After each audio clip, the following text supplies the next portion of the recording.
Scientist द्वारा meditation करने वालों के ब्रेन पर एक रिसर्च की गई और उसमें ये देखा गया है कि जो लोग रेगुलर बेस पर मेडिटेशन करते हैं उनके ब्रेन में ग्रे मैटर का वॉल्यूम ज़्यादा होता है।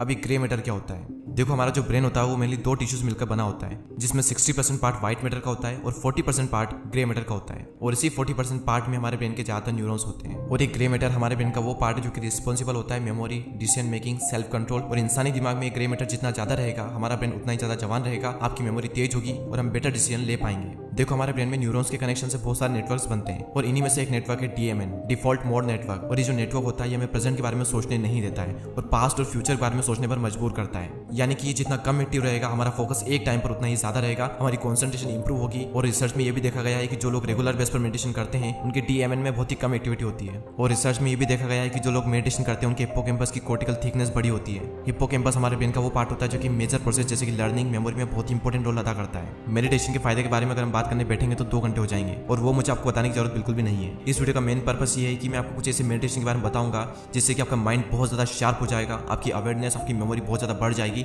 और आप एक अलग इंसान के रूप में निखरोगे। दोस्तों, मेडिटेशन करने की कई सारी टेक्निक्स होती है, लेकिन इस पूरी दुनिया में जितनी भी टेक्निक्स है उन सभी टेक्निक्स को 2 कैटेगरी में डिवाइड किया गया है। पहला है फोकस्ड अटेंशन मेडिटेशन, दूसरा है ओपन मॉनिटरिंग मेडिटेशन। और इन दोनों ही कैटेगरी से हम मेडिटेशन के 2 टेक्निक उठाएंगे जिससे कि आपका माइंड बहुत ज्यादा शार्प हो जाएगा, आपकी कॉन्सेंट्रेशन का जो लेवल है वो काफी ज्यादा इंप्रूव हो जाएगा इन्हें करने के बाद में। पहले हम बात करते हैं ये फोकस्ड अटेंशन मेडिटेशन क्या होता है। इस टाइप के मेडिटेशन में आप किसी एक चीज पर फोकस करते हो, वो चाहे बाहर की चीज भी हो सकती है, हमारी बॉडी के अंदर की चीज भी हो सकती है, जैसे कि सांस, हमारी बॉडी का कोई सा पार्ट, कोई सा मंत्र, विजुअलाइजेशन, कई तरह की चीजें हो सकती है। और जैसे जैसे आपकी अटेंशन उस पर्टिकुलर चीज पर स्ट्रॉन्ग होने लगती है वैसे वैसे आपका डिस्ट्रैक्शन कम होने लगता है। और दुनिया के ज्यादातर मेडिटेशन इसी कैटेगरी में आते हैं, जैसे कि समाधा, जैन, चक्रा मेडिटेशन, साउंड मेडिटेशन, मंत्रा मेडिटेशन, प्राणायाम और भी कई सारे हैं। लेकिन इस वीडियो में बात करेंगे त्राटका मेडिटेशन के बारे में और प्राणायाम के बारे में। हम बात करें त्राटका मेडिटेशन के बारे में उससे पहले हम एक छोटा सा एक्सपेरिमेंट करते हैं। आपको सामने एक इमेज दिख रही होगी, इसमें कई सारे ऐसे बिंदु होंगे जो कि कभी सफेद कभी काले रंग में ब्लिंक कर रहे होंगे। अब आपको क्या करना है, सिर्फ किसी एक बिंदु पर फोकस करना है और पूरे फोकस से सिर्फ उसको देखना है। और जब 3 या 4 सेकंड तक आप उस बिंदु को देखोगे तो आप देखोगे कि सारे जो बिंदु है उन्होंने ब्लिंक करना बंद कर दिया है। मैं आपको एक और एग्जांपल देता हूँ, आप इस इमेज को देखिए। आप जब इस इमेज को देखोगे तो अलग अलग जगह देखने पर आप पाओगे कि सारे जो चक्र हैं वो घूम रहे हैं, लेकिन जब आप किसी एक चक्र पर फोकस करोगे तो आप देखोगे कि सारे जो चक्र हैं उन्होंने घूमना बंद कर दिया है। अब इस एक्सपेरिमेंट से मैं आपको समझाना क्या चाहता था, अगर आपकी दृष्टि स्थिर है तो आपका दिमाग भी स्थिर हो जाएगा। अगर आपको अपना दिमाग स्थिर रखना है तो उसके लिए पहले आपको अपनी दृष्टि स्थिर रखनी होगी। हमारी 5 इंद्रियों में से दृष्टि ही एकमात्र ऐसी इंद्रिय है जो कि सबसे ज्यादा शक्तिशाली है। हमारी इंद्रियों द्वारा जितनी भी जानकारी हमारे दिमाग तक जाती है उसमें से 80% हमारे आंखों से जाती है। और ये तो मैंने आपको बताया कि हमारी आंखों का और दिमाग का क्या संबंध है, लेकिन इसका त्राटका मेडिटेशन से क्या ताल्लुक है। तो अब हम फाइनली बात करते हैं कि त्राटका मेडिटेशन कैसे किया जाता है। इसके लिए आपको एक शांत जगह पर बैठकर अपने पाँव फोल्ड कर लेना है। आपको अपनी पीठ बिल्कुल सीधी रखनी है और अपने एक हाथ इतनी दूरी पर बिल्कुल आंखों के सामने, ना ज्यादा ऊपर ना ज्यादा नीचे, सामने आप कुछ भी रख सकते हो, चाहे ग्लास, पेन या फिर सिंपल सफेद दीवार पर एक डॉट बना सकते हो या फिर मोमबत्ती का यूज भी कर सकते हो। तो अपने एक हाथ की दूरी पर आंखों के बिल्कुल सामने, ना दाएं ना बाएं ना ऊपर ना नीचे, बिल्कुल सामने कोई बिंदु रखें या फिर कुछ भी चीज रख लें और उसको आपको देखते रहना है। और अगर आप मोमबत्ती का यूज कर रहे हैं तो ध्यान रहे कि रूम में हवा नहीं चलनी चाहिए, वरना आपका ध्यान जो है वो भटकेगा। तो कुछ भी सामने रख दें और अपनी आंखों से उस चीज को बिल्कुल सीधे सीधे देखते रहें। और याद रहे आपको पलक नहीं झपकानी। अगर आपको लगता है कि पलक झपकने ही वाली है तो आंखें तुरंत बंद कर लें और आंखें बंद करने के बाद में भी आपको इमेजिनेशन में एकदम सीधे सीधे वो चीज देखते रहनी है। 10 सेकंड बाद धीरे धीरे आंखें खोलें और सामने आपको फिर से वही चीज दिखनी चाहिए। फिर से आपको ये प्रोसेस करनी है, उसे देखते रहना है, देखते रहना है। जैसे ही पलक झपकने वाली है, आप कंट्रोल नहीं कर पा रहे हो तो तब अपनी आंखें बंद कर लें और फिर से उसे इमेजिनेशन में देखें।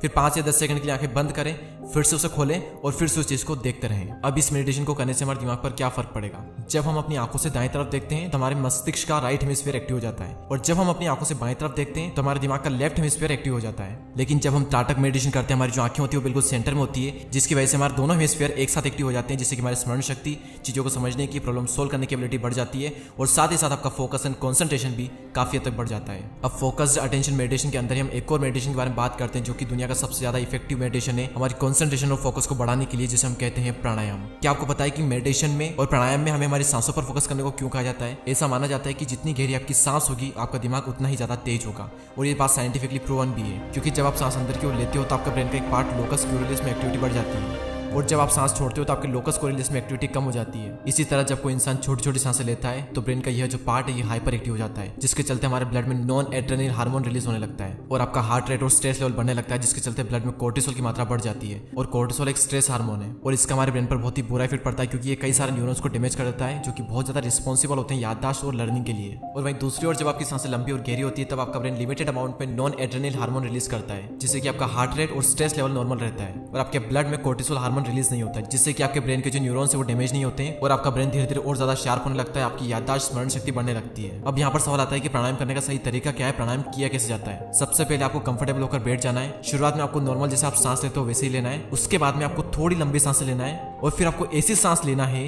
जिससे कि आपका पेट और आपका जो चेस्ट है वो दोनों एक्सपेंड हो जाए। ऐसा करने से आपके ब्लड को सफिशिएंट अमाउंट में ऑक्सीजन मिल जाती है और आपका ब्लड प्रेशर और हार्ट रेट दोनों ही नॉर्मल हो जाएंगे। तो आपको एक लंबी गहरी सांस लेनी है, 5 सेकंड तक उस सांस को होल्ड करना है, उसके बाद में धीरे धीरे उसे मुंह से छोड़ना है। तो प्राणायाम में आपको गहरी सांसें लेते रहना है और अपना पूरा फोकस सांसों पर रखना है। अब इससे होगा क्या, देखो हमारी बॉडी में एक नर्व होती है जिसे हम वेगस नर्व कहते हैं, जो कि हमारी बॉडी के लगभग सभी ऑर्गन से कनेक्टेड होती है और इसका हमारे ब्रेन से और गट ब्रेन से डायरेक्ट कनेक्शन होता है। तो जब आप डीप ब्रीथिंग करते हो तो ये जो नर्व है ये एक्टिव हो जाती है, जिससे कि हमारे सभी ऑर्गन तक सही सिग्नल पहुंचते हैं। तो आपका माइंड शांत और ज्यादा क्लियर होने लगता है। इसी के साथ आपकी जो गट फीलिंग है वो भी इंक्रीज होने लगती है। ये तो हमने बात की फोकस्ड अटेंशन मेडिटेशन के बारे में। अब हम बात करते हैं ओपन मॉनिटरिंग मेडिटेशन के बारे में। इसके अंदर भी हम 2 मेडिटेशन की टेक्निक को लेंगे, जिसमें पहली है विपासना मेडिटेशन, जिसे भगवान बुद्ध करते थे। विपासना का मतलब होता है इनसाइट या फिर क्लियर सीइंग, यानी कि खुद को अच्छे से जानना या फिर समझना। ये मेडिटेशन करने के लिए आपको सबसे पहले एक शांत जगह पर बैठकर अपनी पीठ को सीधा कर लेना है और अगर आपको नीचे बैठने में प्रॉब्लम हो रही हो तो आप किसी चेयर का यूज भी कर सकते हैं। तो बैठने के बाद में आपको सबसे पहले अपने दिमाग को शांत करना है और अपने दिमाग को शांत करने के लिए आपको अपनी सांसों पर फोकस करना है। उसके बाद में आपको अपने आसपास जितनी भी एक्टिविटी हो रही है उन्हें ऑब्जर्व करना है। याद रहे किसी भी चीज पर कोई भी लेवल नहीं लगाना है। एग्जाम्पल के लिए कुत्ते की आवाज आ रही है, गाय की आवाज आ रही है, तो आपको सिर्फ आवाज को सुनना है। ये नहीं सोचना है कि कुत्ते की आवाज आ रही है या फिर वो आवाज कर रहा है, कुछ भी नहीं सोचना है। बस उस आवाज को आपको फील करना है, बस उसे सुनना है। उसी तरीके से हो सकता है कि मेडिटेशन करते करते आपकी पीठ में पेन होने लगे तो आपको सिर्फ पेन को फील करना है, उस पेन को एज अ डिस्ट्रैक्शन नहीं देखना है। अगर आपको सांसों की आवाज आ रही है, आपकी बॉडी में जो भी एक्टिविटी हो रही है वो सारी चीजों को आपको सुनना है, ऑब्जर्व करना है, उनके बारे में कुछ भी नहीं सोचना है। और जैसे जैसे आप इस मेडिटेशन की प्रैक्टिस करते जाओगे आप देखोगे कि किसी भी चीज को देखने का जो नजरिया है वो आपका बदल चुका है और आप हर चीज को एक नई क्यूरियोसिटी के साथ में देखने लग जाओगे। आपकी जो ऑब्जर्वेशन पावर है वो काफी हद तक बढ़ जाएगी इससे करने के बाद में। और इस मेडिटेशन का करने का सबसे बड़ा फायदा यह है कि आप किसी एक चीज पर ठहर पाते हो और आपका जो दिमाग है वो खुलने लगता है। आपका दिमाग इधर उधर नहीं भागता, किसी एक चीज पर ठहर जाता है और आप अपने आप को अच्छे से जान पाते हो कि आपके अंदर चल क्या रहा है। किसी भी चीज को लेकर के आपकी जो थिंकिंग है वो डीप हो जाती है इस मेडिटेशन को करने के बाद में। अब हम बात करते हैं माइंडफुलनेस मेडिटेशन के बारे में और ये मेडिटेशन भी बिल्कुल विपासना मेडिटेशन के जैसा ही। मैं आपको बस फर्क बता देता हूँ कि इसमें और विपासना मेडिटेशन में फर्क क्या है। माइंडफुलनेस मेडिटेशन आप कभी भी कर सकते हो, कहीं पर भी कर सकते हो, कैसे भी कर सकते हो। इसके लिए आपको मेडिटेशन की मुद्रा में बैठने की जरूरत नहीं है, आपको आंखें बंद करने की जरूरत भी नहीं है। आपको बस फुल्ली अवेयर रहना है। आप कहीं पर भी बैठे हो, कहीं पर भी हो,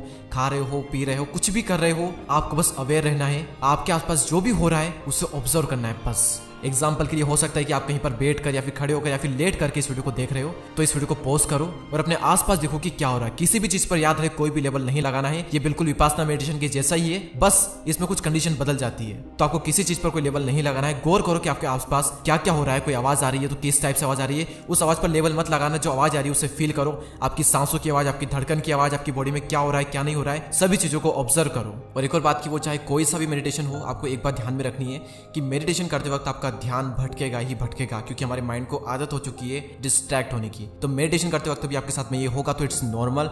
आपको बिल्कुल भी गिल्ट फील नहीं करना है। जैसे आपका ध्यान भटके, आपको लगे कि आपका ध्यान भटक रहा है, आपको तुरंत अपना पूरा फोकस अपनी सांसों पर ले आना है। तो इन मेडिटेशन को करके देखें और प्लीज मुझे कमेंट सेक्शन में बताएं कि इनमें से कौन सा मेडिटेशन आपके लिए सबसे ज्यादा इफेक्टिव साबित हुआ या फिर इनमें से कौन सी टेक्निक आपको सबसे अच्छी लगी और आप उस मेडिटेशन को रेगुलर बेस पर करने वाले हो। इसके अलावा कुछ ऐसी एक्सरसाइज जिनको करके आप अपने ब्रेन को काफी ज्यादा स्ट्रॉन्ग कर सकते हो। तो अगर आपने वो वीडियो नहीं देखा है तो ऊपर आई कार्ड में और डिस्क्रिप्शन में आपको उस वीडियो की लिंक मिल जाएगी। और इन वीडियोस को बनाने के लिए बहुत ज्यादा रिसर्च, बहुत ज्यादा मेहनत और बहुत ज्यादा एडिटिंग लगती है, तो इसके लिए एक लाइक तो बनता ही है। और चैनल को सब्सक्राइब करके बेल आइकन को प्रेस करें ताकि न्यू वीडियो जो है वो आप मिस ना करो। तो इस वीडियो में इतना ही, अगले वीडियो में फिर मिलते हैं। तब तक के लिए जय हिंद, जय भारत।